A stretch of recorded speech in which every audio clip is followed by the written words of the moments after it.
Hello and welcome back to the Dugout podcast. This is episode number 90, and I'm joining you today on Tuesday to speak about all the things that have been happening in the last week or so in the SPFL. Today, I am not joined, as always, by my co host Ethan Barlow. He couldn't make it today, but we have a special guest here to come on and speak about the football, a very good friend of mine.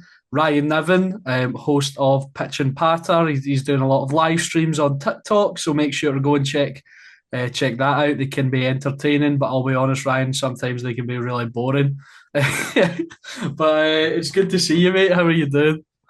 Oh, mate, it is an absolute privilege and honour, a scholar to be back on this podcast. An absolute honour. My appearances on this podcast every single time never fail to cheer me up, mate. I love to be on the dugout. Great work you guys have been doing. You're nearly at that centenary as well. Oh, Yeah. Aye, it's getting close to that 100th episode. I can't quite believe it. It only feels like yesterday that we started it, but it's been good, and it's good to get you on. It's been too long since the last one, so yeah, and we're getting you on the weekend after St Mirren lose to Rangers, so perfect. Um, but we'll start on a St Mirren related topic. Obviously, Stephen Robinson left St Mirren last week to become the new manager of Aberdeen. I have some thoughts on that, but I'll throw it to you first, Ryan, as the St Mirren fan on the pod. well, to to be honest, mate, it was expected.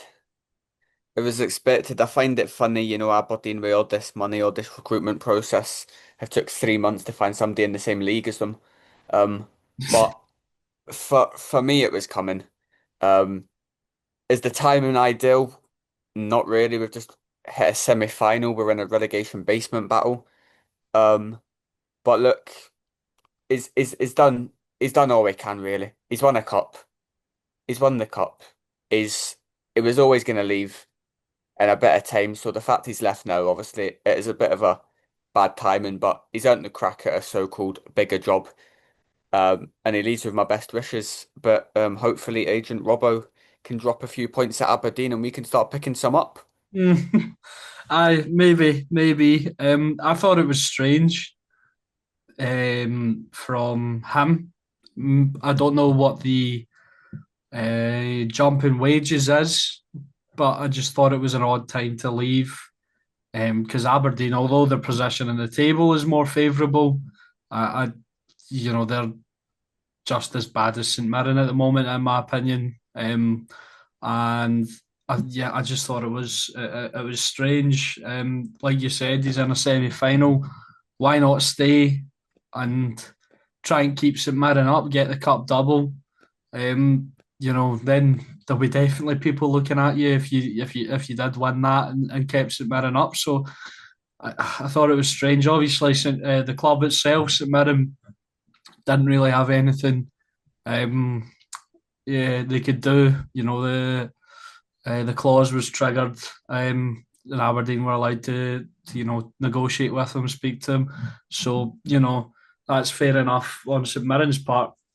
I thought it was strange for Aberdeen, like you said, they've waited 3 months to appoint someone from the same division. And although Stephen Robinson has a proven track record in this league, it felt like a strange time to get him because St Mirren have been garbage, Ryan. No, mate, there's no getting away from it. We've been absolutely terrible, to be honest with you. Maybe, maybe, I'm not accusing anybody of tapping anyone up, but maybe talks have been ongoing in the background a bit longer. Um, but for me, it could be a move of self-preservation. Although we are in a semi-final of the Scottish Cup and we could finish the season as the most successful team in Scotland, if you look at it with two major trophies, for me, it could be a move of self-preservation. You know how football works.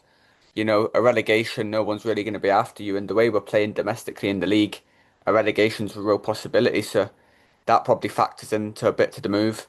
Um, Aberdeen finances, you've seen what Robbo's done on a smaller budget at St Mirren. So it kind of makes sense for him, but the timing's not ideal. It's not a great time to lose somebody, but fair play to him. He's back with his best mate Olisanya up at Aberdeen. And, when we win the cup double, it'll be a case of what could have been for Robbo. Yeah, yeah, absolutely. That would be nice to see. I mean, obviously, we've got some cracking semi-finals coming up.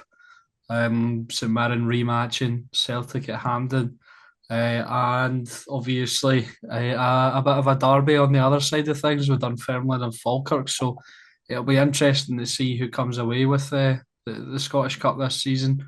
But we'll stay on St Mirren for the moment. Um, it just feels natural to sort of go into this game from what we were talking about. St Mirren versus Rangers on Sunday, 12 o'clock kick-off at the Smiza. I was at work, so I didn't actually get to see the full game, but from the highlights and the BBC stuff and all the discourse online, apparently this game was one that may have convinced a few people to stop watching football. Yeah, I'll be honest with you, mate. It's 90 minutes that could have stopped football entirely. Two teams devoid of quality, in my opinion. Two teams who struggled. Two teams who didn't look up really that good. St Mirren didn't really pick up till the last 10, 15 minutes, maybe. Rangers obviously had a lot of the ball as they would. Um, but without really creating much, without really troubling Shamal Jordan, the St Mirren goal. But the thing is, mate, Rangers found a way to win. That's the key thing. Obviously, I don't know why Richard King suddenly forgets where he is for 5 seconds and you let a left back fly in at the back post. But for me, mate, it was a game that could have stopped football. It was a terrible 90 minutes. The most exciting bit was watching two St Mirren players collide head on, and Alex Gogic just comes back on with Vaseline on his head.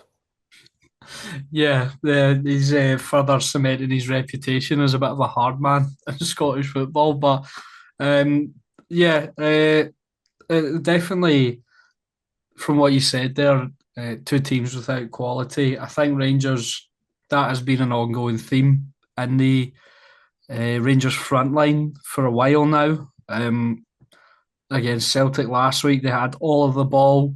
Celtic had one shot the entire game, but Rangers couldn't capitalise. They couldn't get that goal, and they couldn't. And then they lost on penalties.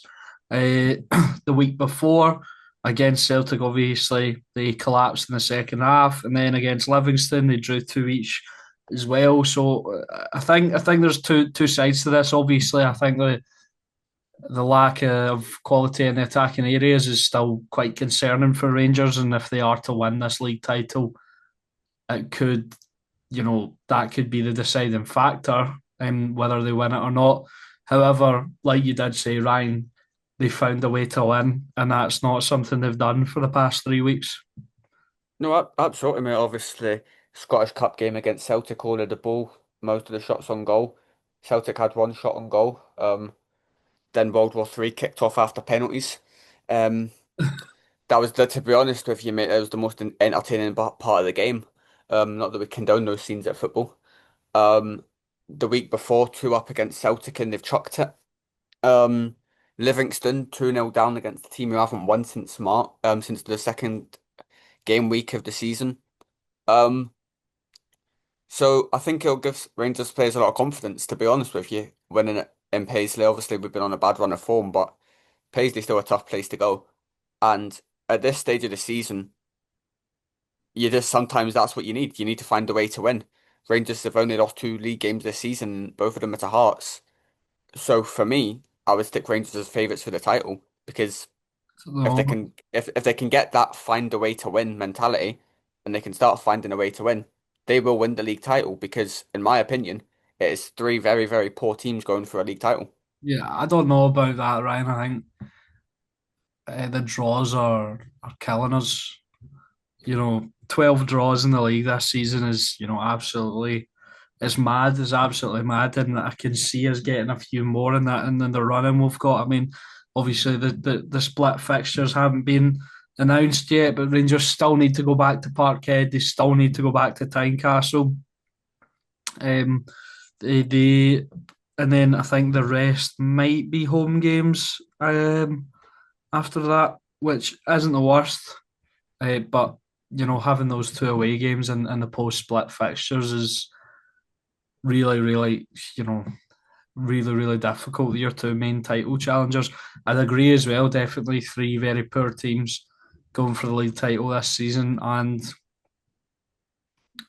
I think that's why it's so exciting though, because you feel like anything could happen. You feel like Rangers could drop points again, but Hearts shown they can drop points. Celtic are very up and down at the moment, perhaps aided by a little bit of refereeing at the on their game on Saturday. So it's really interesting to see how this league will shake out. Well, Chris Sutton got a lot of flack for this a couple of weeks ago, but for me, the biggest problem in Hearts' title race is their manager. I think he's getting a bit too big for his boots, if I'm being honest with you. And Derek McInnes is a man who doesn't know how to see things over the line repeatedly. Um, in regards to Rangers going to Celtic Park, Celtic haven't beaten them in the league since 2024. And I think Rangers have actually won all of the previous meetings in that time at Parkhead. Tynecastle's the one you probably have to worry about the most. Hearts haven't lost there all season, but for me, if Rangers can find that way to win and do what they did on Sunday, albeit hopefully have better performances, you've got to be confident the Rangers can go see it over the line. Mm-hmm. Yeah, maybe. But well, I think we've spent enough time on Rangers. Do you want to talk about St Mirren for a minute, Ryan? Are you concerned? Do you think you will be in 11th place come the end of the season? I think Livingston have 12th locked down, but I think 11th is a realistic, possibility for St Mirren. Well, if Livingston draw the rest of their games, they could somehow sneak their way out of 12th place. Um, I think I think we're going to go into 11th going into the split with the games we've got. Obviously, Falkirk away, that's, they're flying high under John McGlynn. Aberdeen at home, Robbo returns quite quickly. Then you've got a trip to Celtic Park, so it's a difficult run of games. So I do think we're 11th going into the split, but for me, I think if we can get a new manager in pronto, I think, we'll be fine. I think John Jules being out for Kilmarnock's a big plus for St Mirren. Because if John Jules was still fit, I think we'd be in the mud. Yeah, Um, for me, sorry to interrupt, but for me, that's see when I saw the John Jules injury was long term, I was thinking that could be Kilmarnock done because he was, their best player against Celtic. He was terrific, and then I think the reason they lost that game is because he had to come off because they brought Marcus Dackers on. Um, Obviously, he's away now, but they brought him on and he was like an empty jersey up there. He couldn't do anything. And, I think losing that from Tyrese John Jules occupying the defenders, having an out ball, was the reason why they lost against Celtic. And, losing him, I think is really, really crucial. And it could be the thing that lands them in 11th. yeah, it could be the thing that saves us, to be honest with you. It could honestly be the thing that saves us, him being out injured.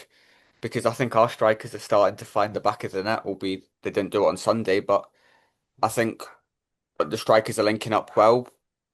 Injuries, obviously we've got one of the most injury hits squads in Scotland, but I think we'll be fine. Mm, maybe, hopefully for you and all the other St Mirren fans out there. But I think Laurie will be thinking in the other direction. So we'll move on from the Rangers and St Mirren game, and um, we'll go to Stephen Robinson in his first game as Aberdeen manager. They hosted, as you mentioned earlier, Ryan high flying Falkirk at Pittodrie. And it was a 1-1 draw. Kevin Nisbet with the opening goal. Scott Bain with a bit of an error, and which led to the goal. And then obviously a man who is on terrific form um, scores in the 89th minute, Barney Stewart. And I think we'll speak about this later, but I think he's perhaps a bit hard done by that he wasn't included in the Scotland squad for the upcoming friendlies. Well, if I'm Steve Clark, I'm dropping Scott Bain right away. I mean, I don't know what he's thinking. Kevin Nisbet isn't going to get an easier finish in Scottish football. Barney Stewart should feel unlucky, to be honest, because if you look at some of the names called up, George Hurst isn't even Scottish. I don't think any of our strikers in that team are actually Scottish by birth.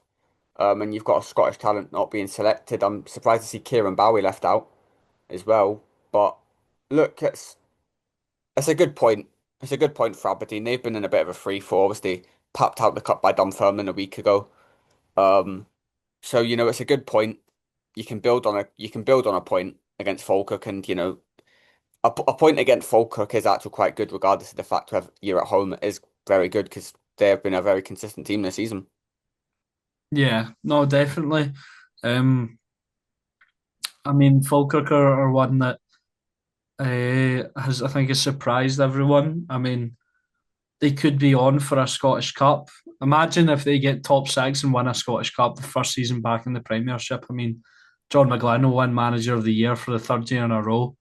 You know, I think he's in for a shout anyway. I mean, I've really liked Falkirk this season.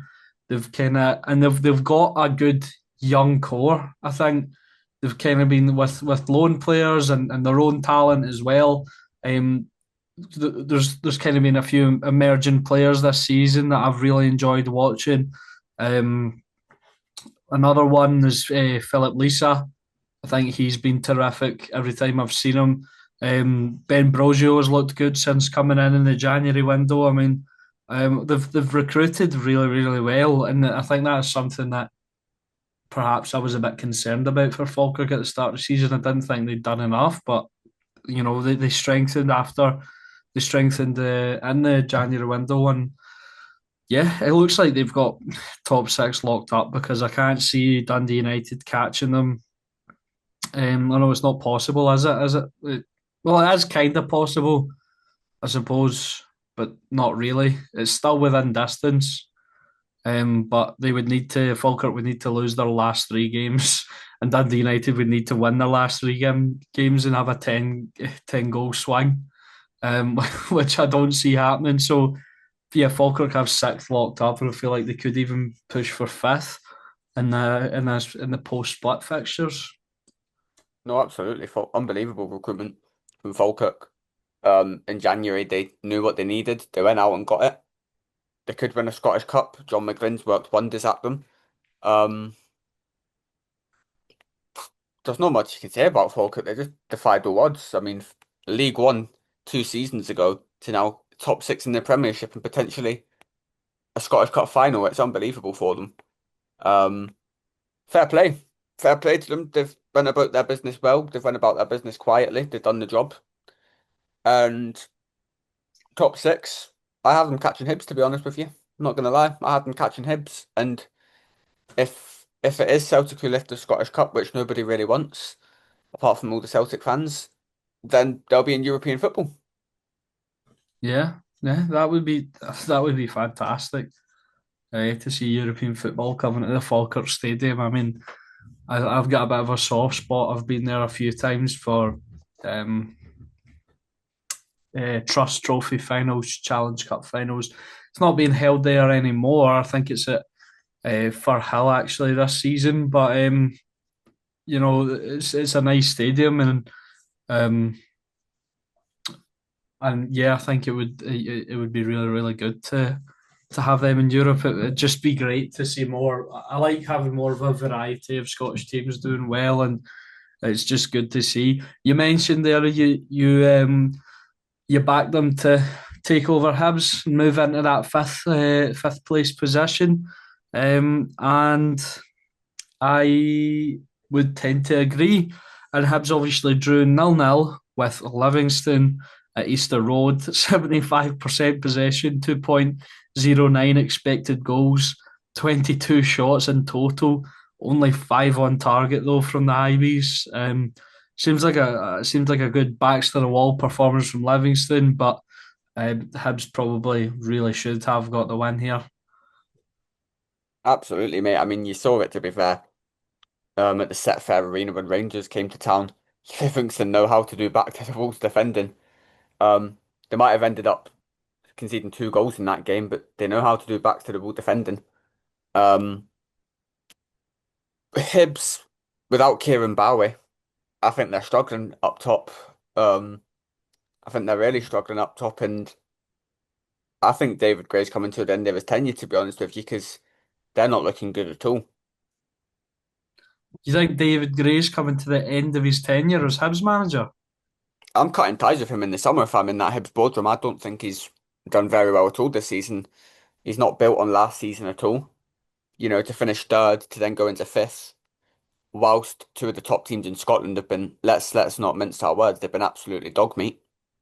Um, and the fact that Motherwell were flying high the way they are, and Hibs haven't capitalised on last season in the European football, I think it's time for David Gray to go. You think it's time for David? That's mad. I don't think so. I just think they've struggled for consistency this season. I don't know if you can solely put that on the manager.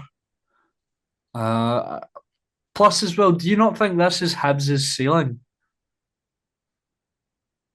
No, no. I I think, look at think who's top of the fifth. league right now. I think I fifth look at who's top of fourth the league. is his ceiling. I look at top of the league. I look at the fact they finished third last season. I look at the fact you've got the mighty Barcelona um papping teams off the park each week, apart from the last 2 weeks. I don't think he's done a good job this season at all, to be honest. And I think yes, you've got to put it down to the players in a way, but you've also got to look at the manager and why it's not worked as well as it did last season.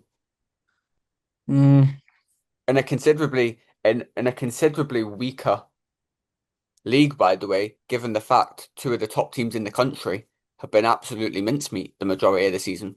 I think their season's the same as last season, though, Ryan, because I think you're forgetting it was like a half and half kind of season for them. They were awful, basically in a relegation battle, and then they went on a terrific unbeaten run. So I think it's just balanced out this season. They haven't progressed. I'll give you that, but I think you're overreacting a little bit. But I think if you've had the same trend 2 seasons in a row, where you're inconsistent, you're not finding the form, you have to change something. And ultimately in football, it's the manager that gets changed. Yeah, suppose so. So we'll move on from Hibs and Livingston. Well, maybe say a little bit about Livingston. I mean, they've. I think they're still down, but I think going into the championship, Ryan, I think they've got a good thing with Marvin Bartley there. They've shown that they've got a bit of fight left in them. Maybe too little, too late, but I think it's positive signs for Livingston fans, if there are any, going into the championship. Well, yeah, they aren't going down without a fight. They're still fighting for it, you know. You saw what they did to Rangers. Their red card changed that game because I don't think Rangers were scoring in that at all without their red card. Um, so they're still fighting them. Um, I'm gonna make a bold prediction, mate. I think they'll beat Hearts in a couple of weeks' time under the Sky Sports cameras. Um, they are going down. Let's be real. They are going down, but there's positive signs for the championship, and I actually think they'll be going down in a stronger position than they did the last time round. Mm. Yeah. Sorry, I'm trying to catch up with highlights at the same time as being on the podcast. Remembered I forgot to watch the Celtic highlights. So, but no, yeah, I'd agree. I think they definitely will be going down in a stronger position than they did last time. Question is, can they hold on to some of the players? I mean, there's a lot of players they've brought in on short term deals and to try and help them stay up. I think so. Will they be able to hold on to the likes of Scott Arfield, Barry Mackay? Um, um, who's the other one that I was thinking of? So someone else that it's escaped me now. But anyway, Newblay, they brought Newblay back. oh yeah, so they did. I forgot about that. That was Oh, that was giving me nightmares, man. Joe Should have signed Newby. should have signed J. Emmanuel Thomas. Now he's rotting in Borders League. Yeah. Well, I mean, if you get, he did get arrested for trafficking, so Yeah, that was his only downfall as a footballer, mate. He kept on getting caught in possession. yeah, yeah.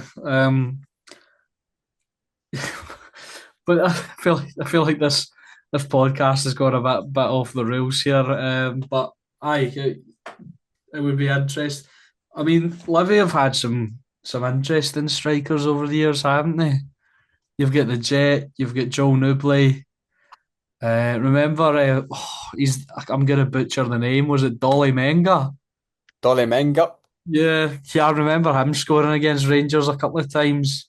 Him and Joel Newbley did that all the time, man.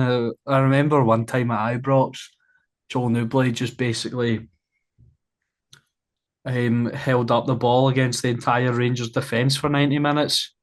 I think he scored as well. He was pretty good. Um, the Jet less so. Uh, I thought it was interesting when he went to Aberdeen. I thought it was a strange move for Aberdeen because I didn't think he was that good. Got the best agent in football, mate. Him and Ollie Burke. That, mate, their agents, they're getting some fees. He's signed a contract extension with Union Berlin. I think Ollie Burke. I can't. I don't know how. Mate, Um, he's only famous because he's married to that lassie who was on The Only Way is Essex. I didn't even know that. Didn't even know that. But anyway, we'll move on to Celtic versus Motherwell. And yeah, some interesting decisions in this game. Um, we'll start on the. Oh God, I'm losing my train of thought again. We'll start on the opening goal. Eli Just in the 32nd minute. A calamity at the back from Celtic, allowing Motherwell to get their foot on the ball. It's laid off, and it's a nice finish from Just into the bottom corner. Yang equalised 6 minutes later. A bit of a calamity from Motherwell at the back, but it was a nice finish from him.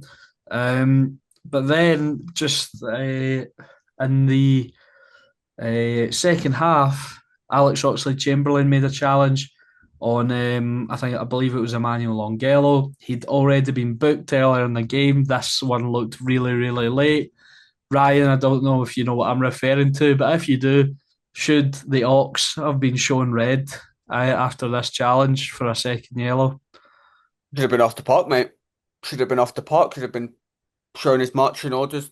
That game could have turned out differently. Obviously, Motherwell's title charge lasted all of 2 weeks. Um, but for me, he should have been off. It maybe changes the game. And then obviously Celtic take control of there because when you've got an extra man at Celtic Park, you always win in that game. If you don't, then it's an embarrassment. Um, Yeah, that the penalty incident, Emmanuel Longelo bringing his man down at the back post, that was viewed as intentional and no attempt to play the ball. That's why it was given as a red card. I think this perhaps was the correct decision. I've seen a lot of argument about it on Twitter, but for me, he does have a hold of him. He does stop him from getting to the ball and potentially scoring. no, mate, it's a red card. Can't argue it. It's a red card. It's a penalty. Can't argue it. You know, everyone's going to try and say, "Oh, there's an SFA agenda. They've decided where the league's going already." But it's a red card. It's a red card 7 days of the week, twice on a Sunday because it's a day of God. Um, it's a red card, mate. And at that point, you're 2-1 down. You want to get out with a respectable scoreline. They did that. My opinion, Motherwell should have had a penalty. To be fair, you know, we've seen them given. We've What seen is that? Is Kyogo. that the push on Maswanisi? For me, that's a penalty. I don't think Maswanisi helped himself. By the way, No, I don't think Maswanisi helped himself. He went down like Tom Daly did in the Olympics. Um, to be honest with you, he just kind of just threw himself, which didn't help himself. But for me, for me, it's a penalty. Um, I disagree. I think Benjamin Arthur just puts a bit of weight into him, and from the back. I mean, I was a defender. You do that a lot. I think it's not enough to make Maswinisi go down. I think he throws himself to the ground. I think it's a dive. Football is a contact sport. At the end of the day, I think I disagree with you on that one, Ryan. Um, Celtic's third goal was absolutely comical from a Motherwell standpoint. A long ball from Sinisalo. And I always remember my coaches screaming at me when you've got a ball up in the air, don't let it bounce because you don't know where it's going to land. You don't know what's going to happen. The Motherwell defence let it bounce. There are sixes and sevens. Yang goes through on goal. It's, to be fair to him, it's a terrific finish. He's now the highest scoring South Korean in SPFL history, overtaking his former. I don't know if they actually overlapped, Owen Yang. But overtaking former Celtic player O as the highest scoring South Korean um, in Scottish Premiership history. I mean, Yang's been pretty damn decent under Martin O'Neill, hasn't he? Well, I've got to give it to Yang, to be honest with you. I think he's been one of Celtic's best players this season. Um, Obviously he scored in the Old Firm. Um, every goal he seems to score is a belter, to be fair.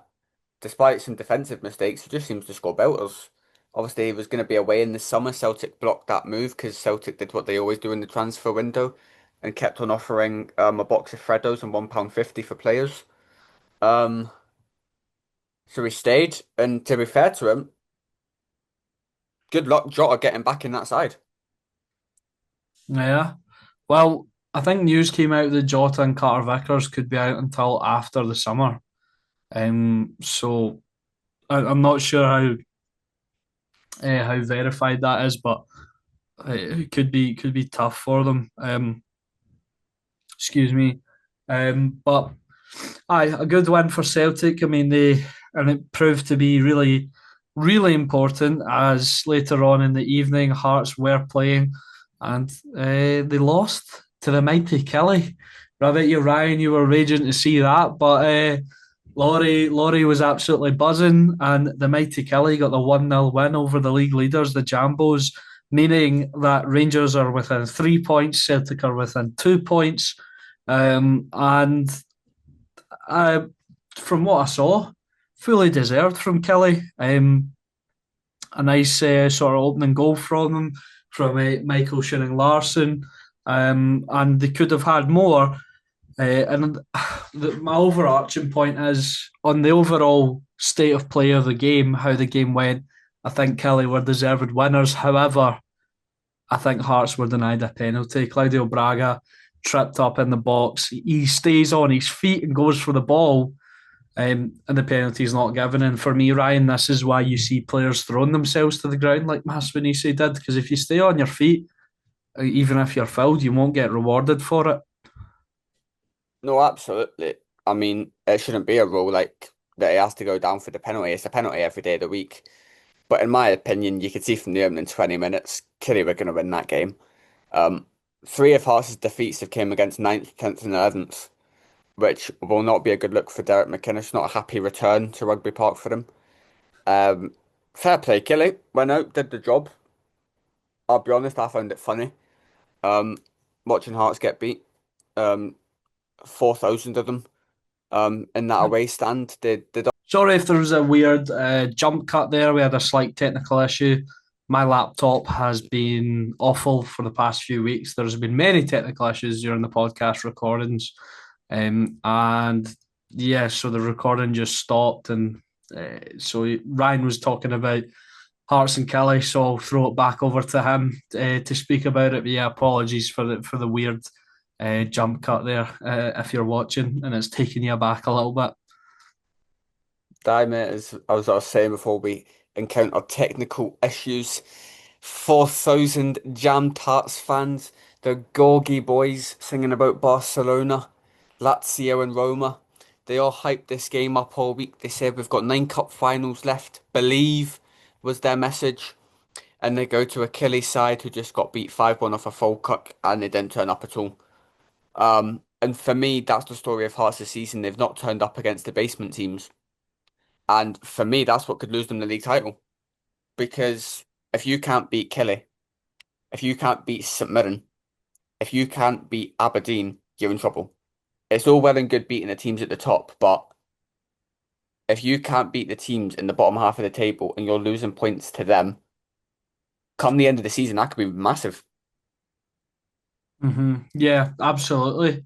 And it's definitely, like I said earlier, it's given me a bit more confidence going into the final stages of the season that Hearts can drop points. Um, I feel that Celtic are, however, I feel Celtic are probably the more likely of the three at the moment. Unfortunately for me, they just seem to be able to do it at the moment as well. So yeah, but it's interesting. Massive win for Kilmarnock. Sort of in their basement battle with St Mirren. The points gap is now nothing. It is only goal difference. And yeah, huge for Neil McCann. You could see how much it meant to the Killie supporters, to him and the rest of the team. No, absolutely. What I want to know is who at Hearts is letting the Hearts captain be in the studio laughing with Neil McCann after the game. Um, that was a big thing I was thinking about. But brilliant for Killie, brilliant. And I think this result's been coming for a few weeks for Hearts. They've not been playing well. You thought, they'll have a wee break. Obviously, they didn't get to go on their Dubai trip, but they've came back from the break and they've looked worse than they were before. Yeah, yeah, definitely. Uh, so it's interesting. You know what? That's actually reminded me of it. Apparently, in the week that Rangers, they got put out the Scottish Cup. Apparently, the Scottish Cup semi-final weekend, Rangers are considering a week abroad for training. What do you make of that in a title run-in? Don't do it. Do not do it at all. We saw what happened when Celtic went to Dubai in the COVID season. Volleyballing goalie. Jesus Christ, what a man. Best. Imagine that's how you get caught breaching COVID rules. You went over to Spain to see a bird. That's brilliant. Fair play to the boy, but um, in my opinion, mate, it's not the time. It's not the time. Get them in the Rangers training centre. Lock all the doors, bolt the doors, and get them. First of all, get them up to fitness because I don't know if you've noticed, Rangers look gubbed after 70 minutes in the game, sometimes even 60 minutes. Um, get them up to fitness, get them drilled because Rangers have 8 cup finals now. And to even think Rangers are still in a title race, given what happened at the start of the season, it needs to be you stay in Scotland and we hunt. Rangers need to hunt it down, and they can hunt it down, and they can go get that title. But if they go abroad and it all goes wrong, we all know what everyone's going to say. Oh, but what idiot sanctioned a move abroad halfway during the season? So for me, Rangers have to stay in Scotland. Yeah, I understand that, but I could see the benefits to it, though, maybe taking themselves out of the sort of pressure cooker um, environment for a while, get some good training in the legs, enjoy themselves for a bit on a weekend where they don't have any football. Obviously, I don't want them going out partying and all that, but maybe that's just what they need. A wee bit of training abroad, maybe a bit of relaxing time to come back and be. Maybe they just need to recharge their batteries. You said they looked finished after about 60, 70 minutes. I think that has been a common theme. I think Rangers' style of play under Danny Rowe, it doesn't, I don't think it gets talked about a lot, but it is quite intense. I mean, especially against Celtic last week. I mean, Rangers were winning every second, third ball, and they were doing that for the majority of the game. And they still looked the stronger side in extra time as well. But maybe does it not occur to you that this maybe could be a chance to just recharge, Ryan? It could be beneficial. No, it could be beneficial, but it's also could be used as a batting stick should Rangers not win the title, or they went abroad for a jolly up. Um, Despite the fact that's not what it would be, but that's the narrative that would be spun by the media because we know what the Scottish media are like. Um, I have heard though, Alex, Loch Lomond's lovely this time of year. I saw a clip of him on the radio speaking about how he thinks Celtic are going to win the league. A bitter, bitter man, Russell Martin. Diabo's missus is liking Celtic posts on Twitter and Instagram. I don't get why he's so. Um, I mean, obviously the scenes at his last game were obviously not good to see, but I don't get why he's so bitter because he was rubbish. He pooped the bed, shall I say? I'll respect the no swearing rule on this podcast, even though I broke it on my first appearance. I think Um, I think it he has he been pooped broken. he I think pooped it the has bed. been broken since by a couple of guests.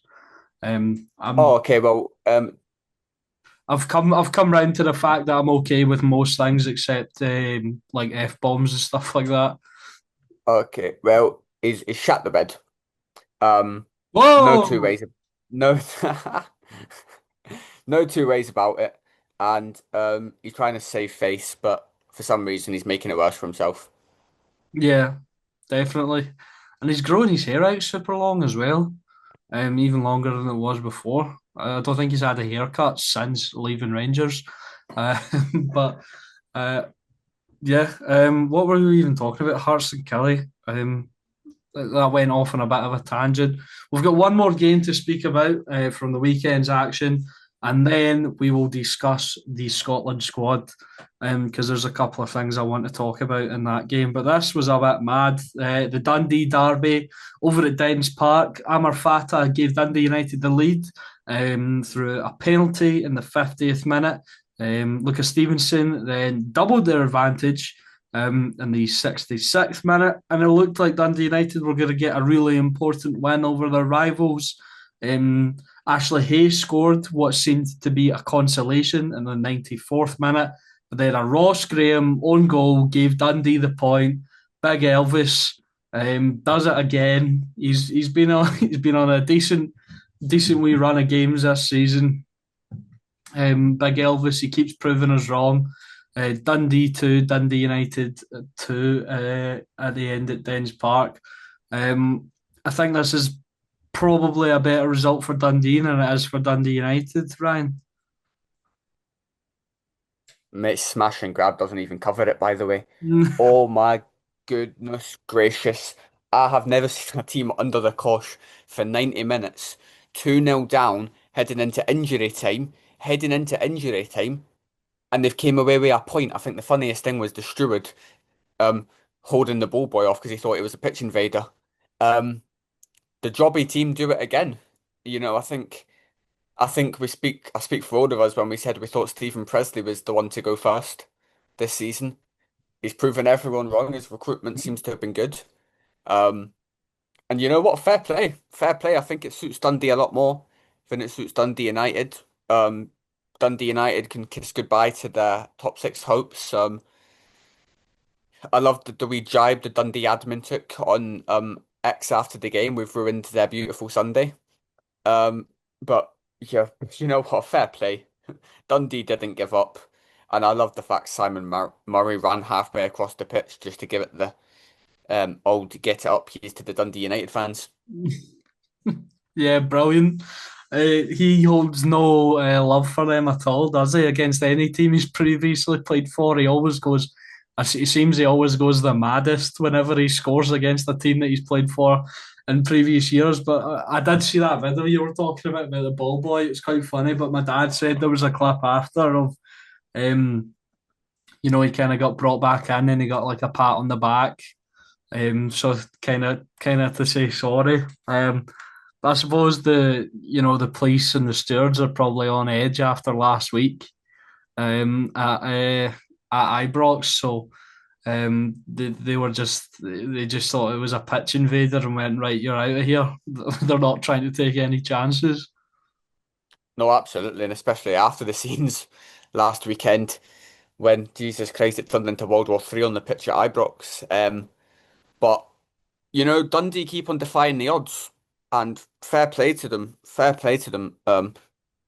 Stephen Presley's maybe a lot better than we thought he was. And I'll hold my hands up and I'll admit I was wrong. Yeah, and me and Ethan have done that a few times on the podcast this season, holding our hands up, saying we were wrong about Stephen Presley because we most definitely were. Um, he he he's proven us all wrong, and I've grown to really like him. He's a character. He's quite boring, I think, in the way he talks, but the content of what he says is definitely not boring. And yeah, I've grown to like him, and he's become a part of the makeup of the SPFL. So I'm looking forward to another season of Stephen Presley. Unless something catastrophic happens, I'm sure he will be in the dugout there next season. Um, so that'll do it for the chat about the weekend's fixtures. Uh, we will now discuss the Scotland squad for the upcoming friendlies um, against Japan and Cote d'Ivoire or Ivory Coast. So one of the games being played at Hampden, the other one getting played down in Everton Stadium for some strange reason. But yeah, this is the squad, and I'll read through it first. But there's some points I wanted to bring up about certain inclusions. But we'll start with the goalkeepers. We have Scott Bain, Angus Gunn, Liam Kelly. Defenders are Grant Hanley, Jack Hendry, Dom Hyam, Ross McCrory, Scott McKenna, Nathan Patterson, Anthony Ralston, Andy Robertson, John Suter, and Kieran Tierney. The midfielders Ryan Christie, Lewis Ferguson, Billy Gilmore, Andy Irving, John McGinn, Kenny McLean, Scott McTominay, and Lennon Miller. And the forwards are, well, mainly strikers, excluding one, are Shea Adams, Tommy Conway, Finlay Curtis, Lyndon Dykes, and George Hurst. I'm not I'm not upset at that. There are a couple that I'm thinking, but just based off of logic, how are they still in the setup? But I'll start on one in particular that I think it's insane that he's in the Scotland setup, considering he seems to be the third choice right back at Celtic right now. Um, Anthony Ralston. I mean, if you're going to bring someone in from Celtic, um, is what about Kobe Donovan? He's been playing more. He's been all right. Obviously, they both are behind Julian Araujo, I think, at the right back position. But I mean, Ralston for me is a crazy inclusion. I don't know how he keeps getting into this team. Mate, for me, I can name so many players in that squad. I don't know. Grant Hanley's been injured for 6 weeks. Why is he in the team? He must be the most undroppable man in that squad. I don't know what that man has on Steve Clark, but he never gets dropped. Um, Nathan Patterson doesn't play at Everton. Ralston doesn't play at Celtic. Um, so why are we picking players who aren't playing for their teams? And I would also argue, people like Stuart Finlay, people like Craig Halkett, Harry Milne. Um, I think they should have at least two of them should have been in there. There's one that you might think that you might be surprised that I think shouldn't be in the squad just based off of how he's been playing. John Suter shouldn't be anywhere near this Scotland setup right now. He's been god awful for Rangers in recent weeks.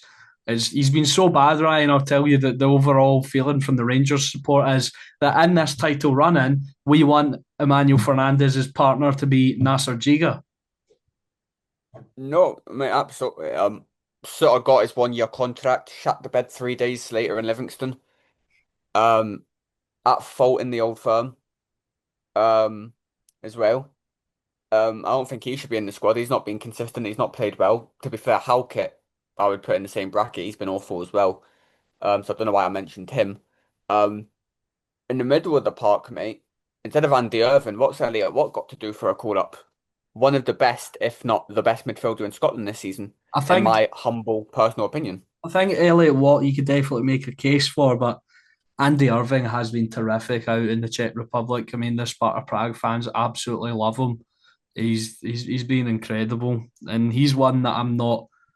He's not one that I'll look at and go, oh, I don't want him in there. You know, he's one that I'm happy to see it. I probably would have been happy with either of them, to be honest. It's not one. The midfield is probably the only place where I'm not like, how did you miss this guy? Because I think the midfield is obviously our strongest position. No, mate, and for me, the biggest surprise in the squad, actually, to be honest with you, is Finlay Curtis. I wasn't. Obviously, I think that's a sort of replacement. I think it's a replacement sort of for Doak. I think that's where a few of those additions have came from, replacements for the injured players until they're back for the World Cup. Um, but if you're gonna go for a winger, Finlay Curtis, respectfully, there's better options out there, surely. Who? Name them. Go. Well, I can't think of any off the top of my head, but Ah, oh, I've got to think there's better options than somebody who's playing at Kilmarnock right now. And Lee Curtis has been good at. um, no, he's been good at Kilmarnock, but I'll be honest with you, I don't think he should be in the Scotland setup ahead of some other names. Harry Milne, No, I wouldn't put Harry Milne in the squad ahead of him. But Calvin Miller, there's just who? Calvin Miller, Falkirk. You know what? Yeah, him. I'll stick him ahead of him. I'll stick Calvin Miller ahead of him. Genuinely, I would stick Calvin Miller ahead of Finlay Curtis. Yeah, For me, it just makes no like I get giving youth an opportunity, right? I get that, but it's quite clear to see he's only there because Doak's injured, and he's probably not going to play that much because Steve Clarke's going to go to this 3-5-2 system. yeah, no, but he's better than a lot of the strikers in there. He could play up top and do a better job than some of the strikers, I reckon. Finlay Curtis. Maybe that's my bias No, coming. absolutely, because no, because you've got Lyndon Dykes who scores about one goal every 2 years. You've got Shea Adams, who to be fair is doing well in Serie A. You've got George Hurst, who's fulfilled his lifelong dream since he was 26 years of age of playing for Scotland. Um, it does look like there's some players in that team just because of injuries, and they're waiting until the World Cup to have players back fit. Obviously, Shankland and surprised Kieran Bowie's not in there, to be fair. He's been rubbish at Verona, has he not? Well, I mean, George Hurst is he's played 33 games for Ipswich this season in the Championship. He's got 9 goals and 1 assist, which isn't bad. Um, Tommy Conway has got a similar record, I think, from Middlesbrough. 40 games, 8 goals and 4 assists in all competitions. Lyndon Dykes is the outlier for me. I mean, how I know Steve Clarke likes him, but he got 2 goals in Birmingham in the first half of the season. He's got 2 for Charlton so far. 3 assists as well, but the Charlton fans love him apparently. I don't know how they can love him looking at these statistics. I mean, his highest scoring season ever was 12 goals that came on 2 separate occasions. One was with Livingston, the other was with QPR. That was 5, 6 years ago. Livingston was even longer ago. So I don't get how he keeps getting into this side. Adams, he's grown on me a bit recently. I think his Scotland performances, he's grown into the role more. I think he does. Before he was useless, Ryan, but I think now he does a job in terms of pressing and holding up the ball. I mean, I feel like Shea Adams is something that is a player that has grown into the role of playing for Scotland. I mean, we spoke about the man earlier, Barney Stewart. I mean, surely he deserves, if we're talking about giving people opportunities, surely over the likes of guys like Hurst and Conway and plus Stewart is actually, I know we joke about it, and I mean our best player isn't actually Scottish, but Barney Stewart is actually Scottish. Why not give him the opportunity? No, he should feel hard done by. He's been brilliant for Falkirk this season, and good luck to them keeping hold of him. Because he'll be off in the summer. He'll be off ski. Um, like Miovski. But in my just it just looks like it's the same old names. I just clocked on to what you said there. That is the worst thing I've ever heard in my life. It just seems to be the same old names, and he's going to go into this tournament with the same names. And has he learned from the last two tournaments? No. Are we going to get papped out in the group stages again? Probably. Yeah, probably. Yeah. I mean, looking at the squad, it is kind of like, obviously, Harry Barnes rejected us again. I don't care about the circumstances anymore. I don't think he should be ever entertained for a Scotland jersey ever again. After rejecting us, what, three times? I think it's three times. I think it's four times now, mate, to be honest.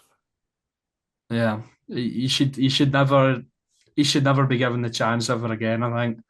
I think Um, it says a lot about Steve Clark, though. We had a 5 minute conversation with Steve Clark and suddenly said, nah, I don't want to play for Scotland. yeah, Steve Clark was going to play him at the left of the back three, Yeah, literally. as a backup to Kieran Tierney. No, but yeah, I think seeing that squad has made me less confident for the summer. I mean, we can all dream. I've been getting excited, but just when you see the names laid out on paper, you're kind of like, oh, that's the Scotland team. You know what I mean?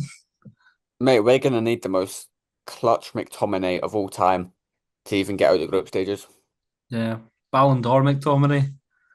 Ballon d'Or McTominay, I'm telling you, if we win the World Cup, he should get Ballon d'Or. Yeah, mate. Why not? John McGinn, second place. Um, here's an interesting thought for you though. He's been included in a lot of Scotland squads. I think he's only ever played once. I researched this the other day. He's been included in the squad again. He's been playing well for Wrexham this season. They're in a playoff push. Would you give Dom Hyam the opportunity to start in these friendlies? Oh, can you imagine spending £30 million on players and suddenly you're this fairy tale story? No, but look, Dom Hyam has been playing well, and to be honest, if we're gonna play a back three, for me, um, you've obviously got Tierney on the left hand side of it. Um, I don't think you can drop Scott McKenna. That third option's up for grabs, and I would say, you know what? Give the man a chance, see what he can do. Yeah, why not? 30 years old. He's made one appearance for Scotland, and that was as a 91st minute substitute against Norway, the famous qualifier game. So why not? Sorry, can we just question why we at the time were were like begging out for a victory, right? And we brought on a centre back. No, we were winning by that point. Oh, okay, right, fair enough. But why are we bringing on a centre back like we don't trust ourselves to see it out? Well, it was him on from again. So I think it was just shoring it up. It was the famous game where we scored two goals in the last few minutes or whatever it was. Um, I remember that was class. I was on holiday with my mates in Zante, and we found a pub. There was loads of Scotland fans in there, and it was absolutely mental because we were all depressed. We thought Scotland were going to get beat. It was kind of like and then we equalised, and the whole place went nuts. Then we went up and scored again, and it just went ballistic. Drinks going everywhere, and then there was a few English guys in the pub that were trying to like pick fights and stuff, and the owner threw them out. It was great. Alex and Zanti, what could go wrong? I don't. Yeah, I'm never going back, bro. It was a great holiday, but I don't think I'll be going back there anytime soon. But yeah, um, but I think that'll do it for today's episode. Ryan, I'm going to give you the floor because you have recently returned to the podcasting scene. Just let the people know what you're up to. let them know where they can find you. Well, guys, you can find me on Spotify, Pitch and Patter. We won't be back till the World Cup now. Um, Buddy's Bench, you can find that on Spotify too. You can find me on Pitch and Patter at TikTok. I make daily videos. Today's video will be about appearing on the Dugout. Go give the Dugout a wee follow on TikTok as well. You know, hit the follow button. Hit the follow button, ladies and gentlemen. Hit the follow on Pitch and Patter as well. I do lives every single night. It's chaos. It's entertaining. Sometimes we do the Macarena if we've had one too many. It's an entertaining place to be. That's all I'm really doing at the moment, mate. Yeah, well, yeah, everyone make sure to go check it out. And yeah, make sure to hit the follow button for Ryan on all platforms. And maybe a little bit of a teaser here. If you like boxing, if you like fighting, keep an eye keep an eye on me and Ryan because there could be something coming out very, very soon. But thank you to everyone for watching and listening. Make sure to like and subscribe, follow the Dugout across all platforms. Goodbye.